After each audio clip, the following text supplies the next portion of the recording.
La gauche, pour moi, a vocation à être scientifique. Marx se voulait scientifique, on a parlé du matérialisme scientifique.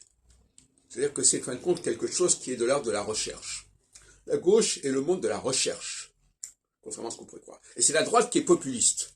La droite qui s'appuie sur un socle très large, consensus, des pratiques en cours, la religion, etc., l'opium du peuple, alors que la gauche, elle se veut scientifique.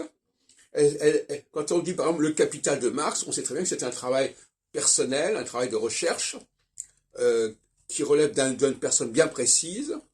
Et donc quelque part, paradoxalement, la gauche aurait plutôt le culte de la personnalité, en disant voilà, il y a des gens qui sont très puissants, très forts, qui ont une compréhension du monde beaucoup plus forte que les autres, alors que la droite, elle va dire non, interrogeons le peuple, voyons ce qu'il a à dire, etc.